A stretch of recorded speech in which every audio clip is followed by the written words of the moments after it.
So we're in this series called The Way. And as our creative team sat down and talked through all of the ins and outs of this series, we kept coming back to this phrase, the way, where Jesus says, I am the way and the truth and the life. And it reminded me of something that I saw regularly as a kid growing up in the late 70s and the early 80s. It was a book, a Bible called The Way, just like this. This actually may have been one of those Bibles I saw. And it was coming out of this great movement in the 70s in Southern California, where tens of thousands of young people were coming to know Jesus in a real, tangible way. And many of them having no church background. But God's Spirit was moving and calling and wooing. And somebody wrote this Bible and said, this is for you. You can grow. There's an opportunity for you to know the God of the universe. So I ordered this out of sheer nostalgia. They don't print them anymore. This was printed in 1971, and when I opened up the book, when I received the package, I saw this note. It was from a lady named Barbie. She wrote this note to her friend that she bought this Bible for over 30, 40 years ago. Dale, I hope you can put this to some use. It's a super book. Check out the chapter called John. There's a list with subjects and corresponding passages that you can look up that help me out a lot. I do hope you decide to read it from time to time. Take care. Love always, Barbie.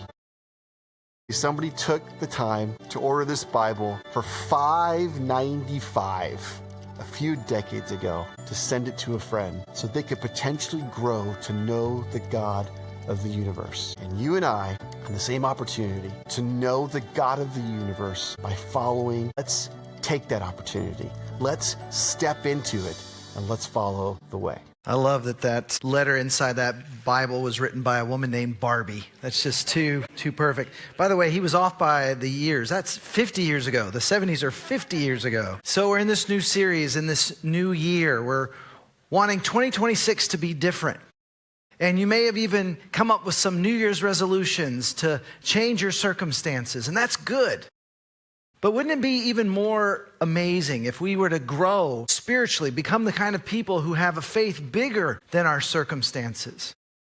And that can seem difficult, especially when the news continues to remind us of conflict in our country and conflict in other countries. I wonder if you've ever watched the news and just found yourself feeling powerless. I know I have.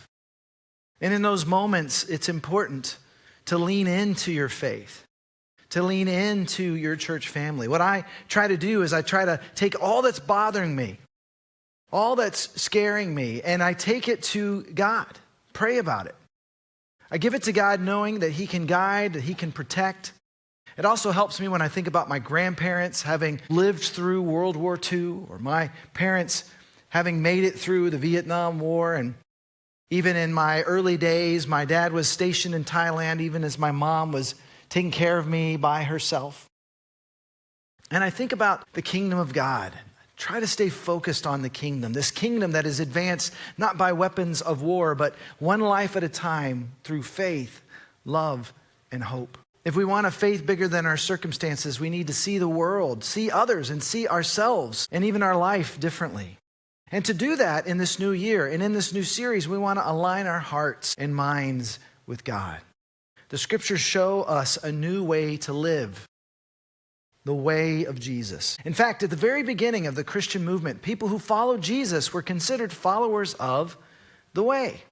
This phrase, the way, is used several times in the book of Acts to describe those who were following Jesus. And they were the ones that were telling the world that the Jewish Messiah had come, given his life on the cross, died for all of humanity, and was alive. That his Spirit had come to live within those, Jew and Gentile, male and female, who chose to follow him. And that he currently reigns at the right hand of God. They were helping others discover what they had found, a relationship with God through Jesus. And many of them suffered great persecution. As followers of Jesus, they were arrested, they were killed because they were proclaiming Jesus is Lord, even as Romans were saying Caesar is Lord. We saw last week that to proclaim Jesus as Lord means you're saying he's the ultimate authority over my life and over this world. But there were other times and places where so many were choosing to follow Jesus that actually it began to affect the local economy. In Ephesus, they started to stop buying all the gods and goddesses and stopped going to the temples, which made the people who were making those things or made their money in those ways really upset. So much so that there was a riot. In fact, in Acts chapter 19, who wrote both the Gospel of Luke and the book of Acts, writes this: about that time there arose a great disturbance about the way. Sounds like a line from Star Wars, doesn't it? But actually, rather than originating with the mythical Mandalorian and Baby Yoda a long time ago in a galaxy far, far away, the real and original version of the way originated 2,000 years ago in our galaxy and not too far away, in the Middle East, in Jerusalem. But what we discover from the Bible is that following the way of Jesus is less prescriptive and it's more descriptive. We're given a general framework by the early disciples of how to live out this faith, how to live out the teachings of Jesus and follow his way. They are simple but not easy. They are repeatable but grow more difficult. They allow anyone who believes to choose to follow, and all who remain faithful will grow stronger over time. Now we need to acknowledge something. The true message of Jesus and the movement he began 2,000 years ago has too often been misunderstood, in part because Jesus' teachings were about a spiritual reality that's hard for us to see or experience without faith. In addition, Jesus warned us that there would be many false teachers and false prophets who would distort his message. I would put into that category those who've made the good news of Jesus sound like bad news. For example, John 3:16 describes the good news as, "For God so loved the world that he gave his one and only Son, that whoever believes in him shall not perish but have eternal life." But too often people misrepresenting the heart and character of God make it sound like, for God so hated the world that he killed his one and only Son. See, as a result, too often people who claim to be Christians can be perceived and experienced as judgmental, hypocritical, homophobic, and racist. Too often people who claim to follow Jesus have actually been those things, but they're not representing Jesus well at all. Other times the word Christian is actually used to describe political parties, or it's the name of hospitals or universities, none of which may actually be aware of what Jesus taught, or how he lived, or how he treated other people. So we want to go back to the true message of Jesus and live out the way of Jesus as he invites us to do. And if you're here and you have a vibrant walk with God, you really want to love God with all your heart, soul, mind, and strength, and love your neighbor as yourself, our hope is that this series will equip you and empower you and enable you to live out your faith even more faithfully, even more effectively. And if you're here and you believe in Jesus, but you're not following him right now, our hope is that this series helps you realign your heart and life to what it means to really follow him. And if you're here exploring God, maybe just kind of checking things out, our hope is that this helps you see what it means to follow Jesus so that you can determine if you're ready to make this sort of transformation, a life where God leads and guides you, where you have a relationship with the Creator. So just as we did last week, and we will do throughout this series, we're going to read two of the foundational texts to understand the way of Jesus. First, Matthew 28. We're about to read what took place after Jesus had willingly died on the cross. He'd risen from the dead. He had spent 40 days teaching his disciples just before he ascended to be at the right hand of the Father. It says this: "Then Jesus came to them and said, 'All authority in heaven and on earth has been given to me. Therefore go and make disciples of all nations, baptizing them in the name of the Father and of the Son and of the Holy Spirit, and teaching them to obey everything I have commanded you. And surely I am with you always to the very end of the age.'" So if this was his great commission, this was his sending out of his followers, how then did they live? How did this turn out? What does it mean to make disciples? Notice what happens in Acts chapter 2. There's this remarkable moment where they're filled with the Spirit at Pentecost. They begin to proclaim the message of Jesus to everyone that was there. People from all the nations heard the message of Jesus and decided to follow him. Notice what it says. They devoted themselves to the apostles' teaching and to fellowship, to the breaking of bread and to prayer. Everyone was filled with awe at the many wonders and signs performed by the apostles. All the believers were together and had everything in common. They sold property and possessions to give to anyone who had need. Every day they continued to meet together in the temple courts. They broke bread in their homes and ate together with glad and sincere hearts, praising God and enjoying the favor of all the people. And the Lord added to their number daily those who were being saved. It's this beautiful picture. All these people with one thing in common. Even though they came from different nations, they chose Jesus to be their leader, their Lord, and allowed him to transform them, even hoped to become more like him, to represent him everywhere they went. And some amazing things were happening. They were seeing miracles. They were seeing friends and family following Jesus as well. And so there are things that we can apply to our lives from these two passages. And we're looking each week at one of them. Last week we looked at this idea of gathering. Today we're looking at growing. Next week we'll look at giving. And the final week we'll look at going. The importance of gathering we saw last week was to experience meaningful connection with God and with others. And when we're living out our calling, followers of Jesus make up the local church, which is a multi-ethnic, multi-generational community that creates intentional environments for meaningful connection with God and with each other. These environments, which are both large groups of people and small groups of people, do three things. They create space for the presence of God. They help people connect into community. And they'll proclaim that Jesus is alive and that his kingdom is here.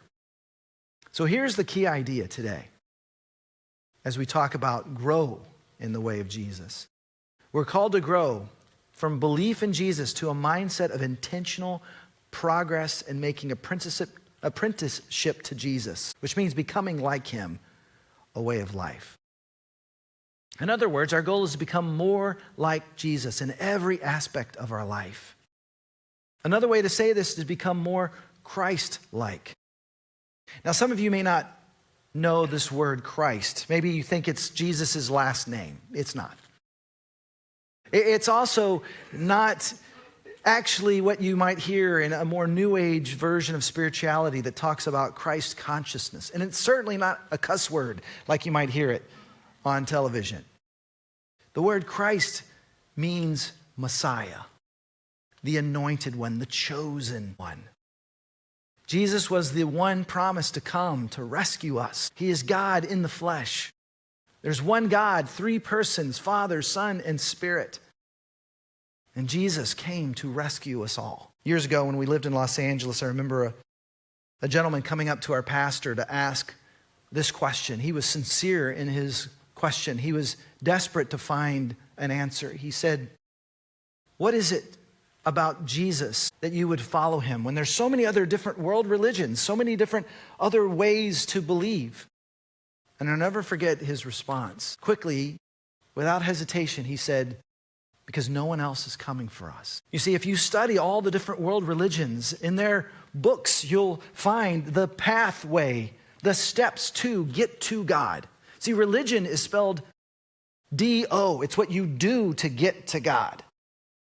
But what Jesus offers, the true message of Jesus in the Bible, in the scriptures, is spelled D-O-N-E. It's already been done because he came for us, and he's the only one. See, years ago, I began to realize that he wasn't just the one who came to rescue humanity. He is the one who's rescuing me.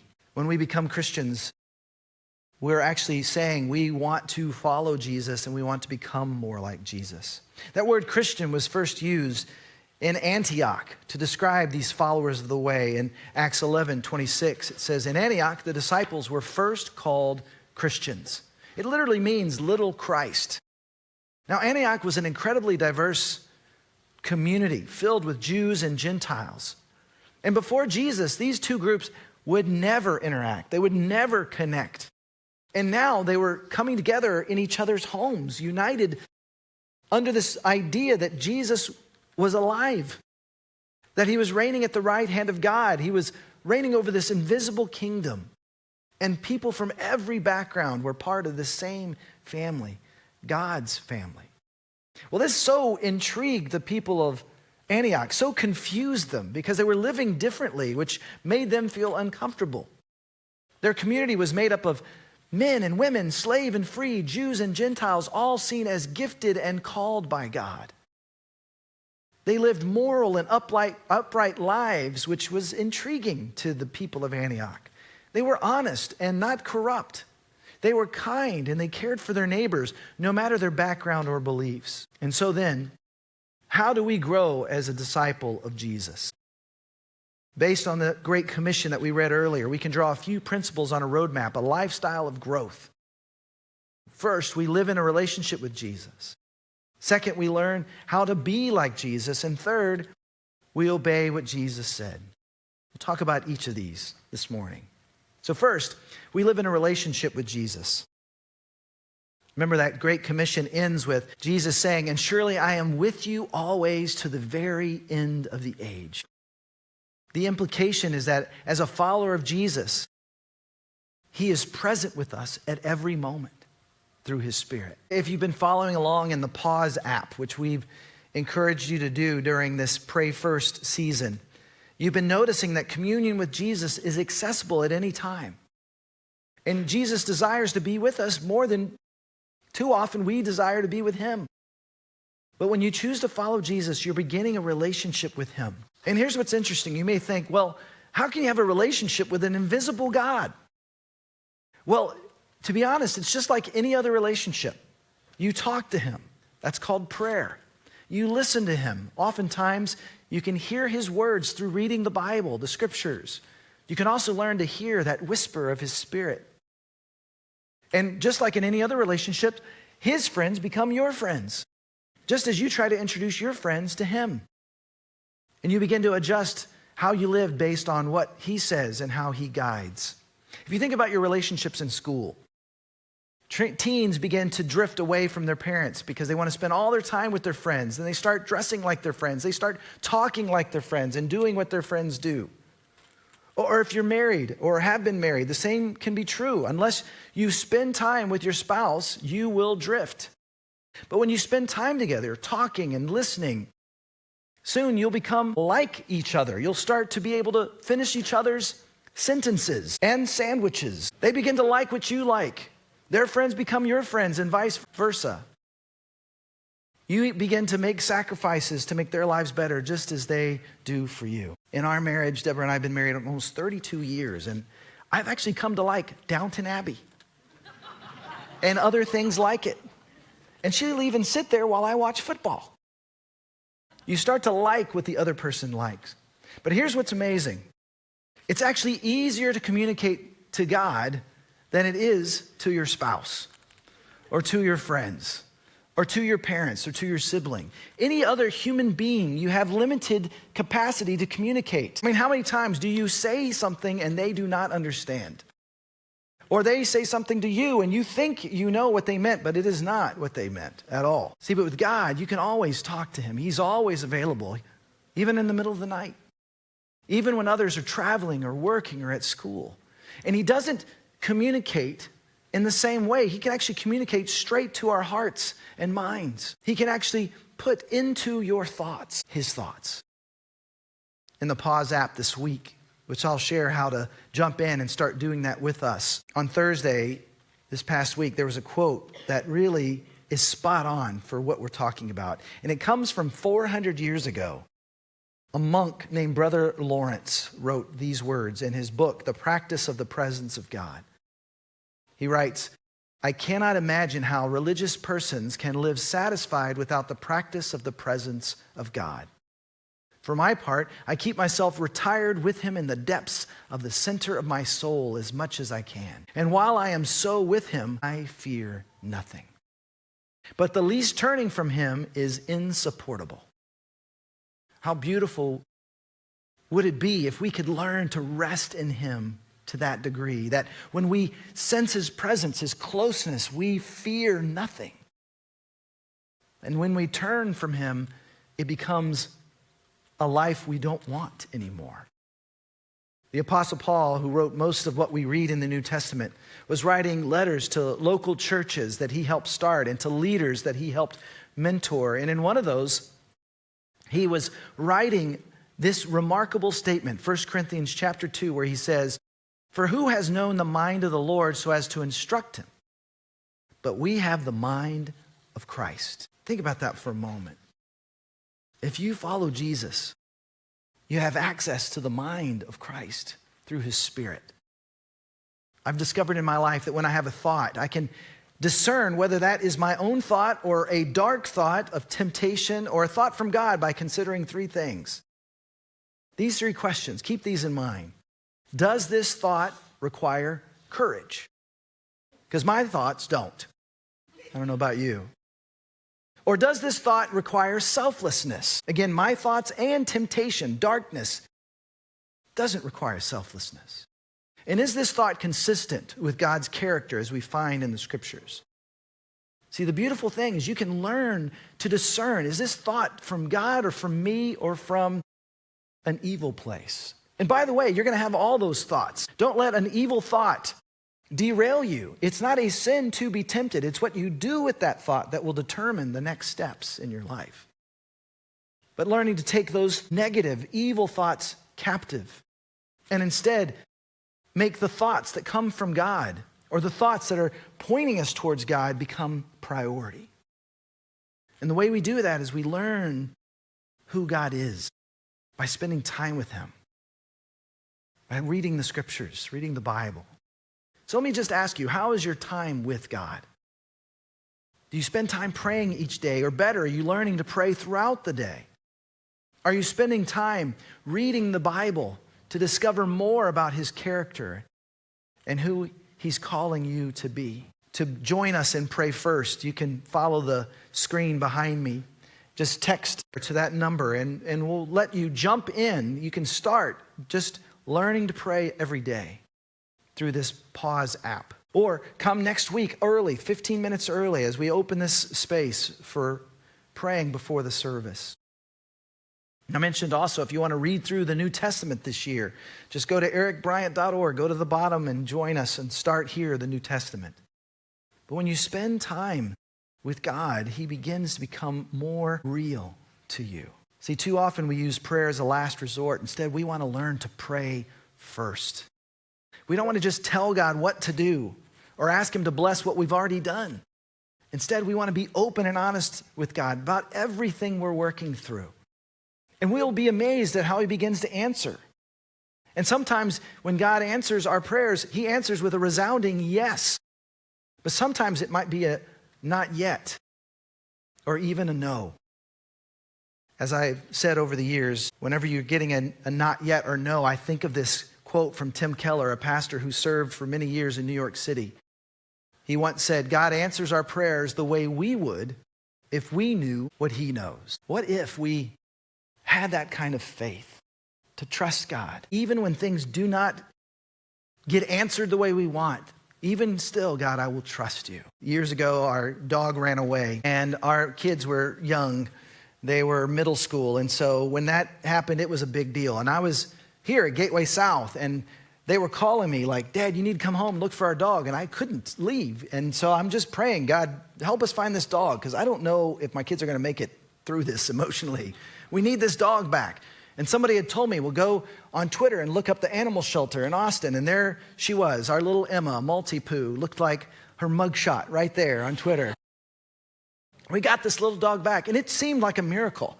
We were staying at someone else's house because we'd rented out our place during South by Southwest, and some neighbor in that new place didn't recognize our dog, picked it up and called the animal shelter, and that's why we couldn't find her. She was gone. She was incarcerated. But we get little Emma back, and a few months later, my grandmother fell and broke her hip.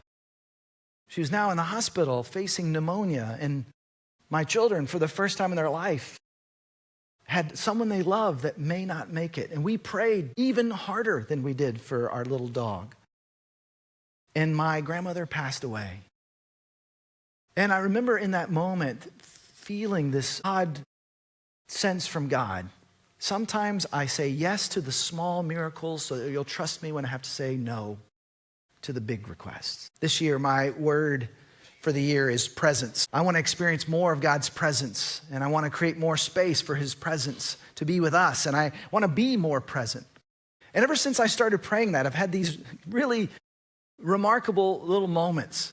Like last week, I spent some time reading a passage of scripture and thinking about it, meditating on it. And then I went to a meeting with about 40 people. And in that meeting, somebody brought that very passage up.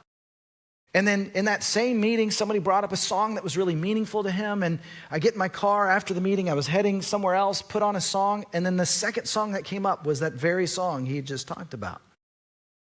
But even more remarkable and miraculous was Friday was my birthday. And I was waking up and I'm trying every morning to just first thing pray. And so I'm laying there praying and just thanking God for all the things that were coming to mind. And then I went to grab my phone, and the first thing I try to do is read the Bible. And so I go to see the verse of the day, and I could not help but laugh out loud. The verse of the day on my birthday is my internet password. Now, this is not like a normal verse that you would make your internet password. By the way, I've changed it since then so that I could tell you this story. But it's a weird verse. It's a random verse, a verse that you may not have come across before, which is why I chose it as my password, right? But then on that day, here's the verse of the day on my birthday, Zephaniah 3:17. Any of you even heard of the book of Zephaniah? It's so random. The Lord your God is with you, the mighty warrior who saves. He will take great delight in you. In his love, he will no longer rebuke you, but will rejoice over you with singing. I just had this remarkable realization that God is with me, even in the smallest of ways. And I can trust him when it doesn't feel like he's with me.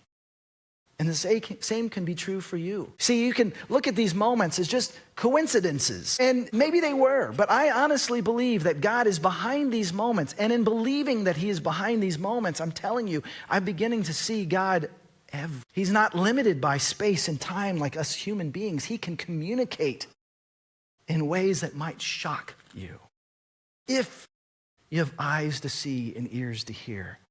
And one of the most beautiful prayers in the scripture is, God, help me with my unbelief. That's a beautiful prayer to pray, letting God speak to you. Growing doesn't mean just being intentional about spending time with God and growing closer to him. It also means we learned how to be like Jesus. Remember in that Great Commission, he talked about teaching them. As followers of Jesus, as Christians, we're little versions of Christ. Everywhere we go, we represent Jesus.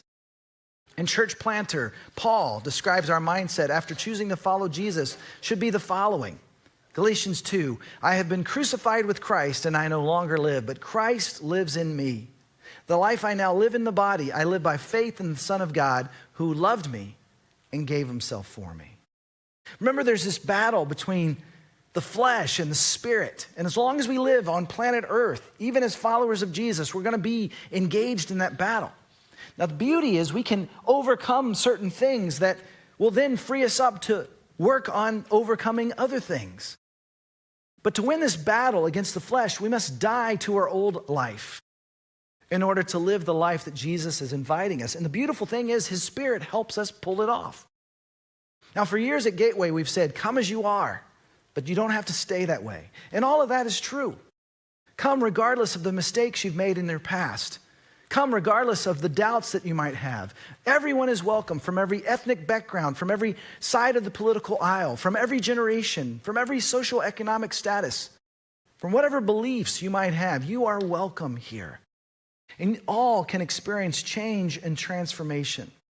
But perhaps a more accurate way to describe the path towards becoming a new creation would be to say, come and die, so you are no longer who you have been. Now, we give out mugs for those of you who are brand new. You just fill out the Connect card, go over, we have a gift for you, and the mugs say, come as you are.